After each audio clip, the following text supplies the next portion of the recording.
like people. I'd like some paper people. They'd be purple paper people. Maybe pop-up purple paper people. Proper pop-up purple paper people. How do you pop-up purple paper people? I hear you cry. Well, I'd probably prop up proper pop-up purple paper people with a proper pop-up purple people paperclip. But I'd prepare appropriate adhesives as alternatives, a cheeky pack of blue tack just in case the paper slipped. Because I could build a pop-up metropolis with a plethora of perfectly pleasant people. Because I like people. Some people are easy to like, and others are not. Today, we'll explore the paradox of humanity and the structures that both support and oppress us. Poets Harry Baker and Audre Lorde answer the question, how can we both love and hate at the same time? I Like People, a program.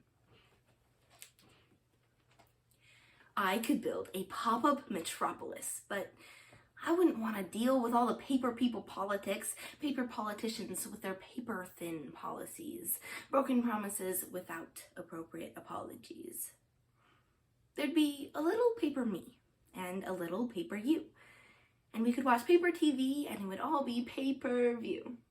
We'd see the poppy paper rappers rap about their paper package or watch paper people carriers get stuck in paper traffic. There'd be a paper Princess Kate, but we'd all stare at paper Pippa. And then we'd all live in fear of Killer Jack, the paper ripper. Because the paper propaganda propagates the people's prejudices. Papers printing pictures of the photogenic terrorists. A little paper me and a little paper you. And in a pop-up population, people's problems pop up too. There'd be a pompous paper parliament who remained out of touch and who ignored the people's protests about all the paper cuts. And then the peaceful paper protests would get blown to paper pieces by the confetti cannons manned by preemptive police. How can my poetry shield my paper people when all I can see is the policeman who shot down a 10-year-old in Queens, stood over the boy and said, "Die, you little..."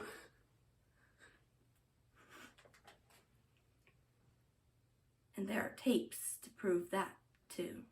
But not the kind that holds paper people together. Because nobody watches tapes of children trapped on a desert of raw gunshot wounds, replaying images of a dead child, dragging its shattered, blackened face across the edge, the blood from his punctured cheeks and shoulders the only liquid for miles.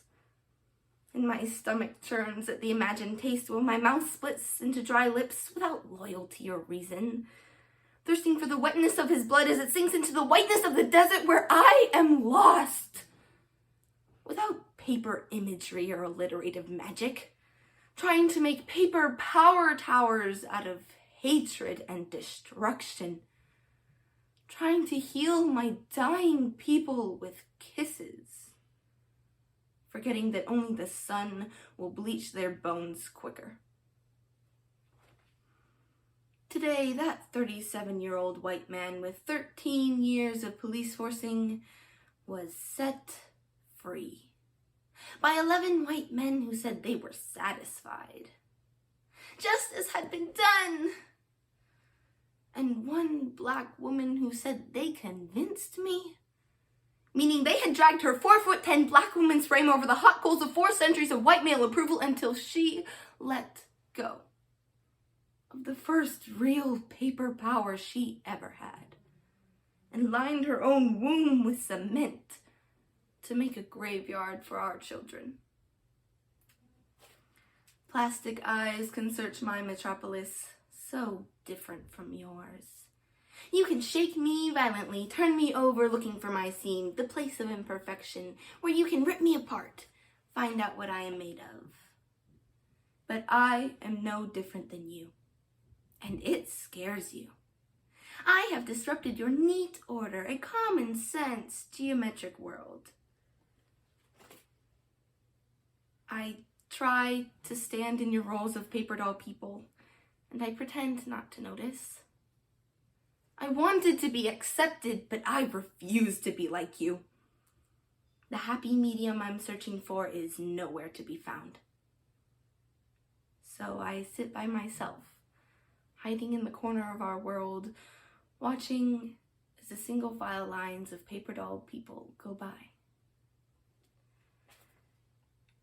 I have not been able to touch the destruction within me. I will forever live in fear that my power too will run corrupt as poisonous mold or lie limp and useless as an unconnected wire. Until one day I will take my teenage plug and connect it to the nearest socket to bring light to a paper population of my own. So yes, there'd still be paper money, so there'd still be paper greed, and the paper piggy bankers pocketing more than they need, purchasing the potpourri to pepper their paper properties. Others live in poverty and ain't acknowledged properly. A proper poor economy where so many are proper poor, but while their needs are ignored, the money goes to big wars. Origami armies unfold plans for paper planes, and we remain imprisoned in our own paper chains. But the greater shame is that it always seems to stay the same. What changes is who's in power choosing how to lay the blame. They're naming names, forgetting these are names of people. Because in the end, it all comes down to people. I like people. Because even when the situation's dire, it is only ever people who are able to inspire. And on paper, it's hard to see how we all cope. But in the bottom of Pandora's box, there's still hope. And I still hope. Because I believe in people. People like my grandparents, who every single day since I was born have taken time out of their morning to pray for me. People who are capable of genuine forgiveness. People who go out of their way to make your life better and expect nothing in return. You see, people have potential to be powerful. Just because the people in power tend to pretend to be victims, we don't need to succumb to that system. And a paper population is no different. There's a little paper me, and a little paper you. And in a pop-up population, people's problems pop up too. But even if the whole world fell apart, then we'd still make it through.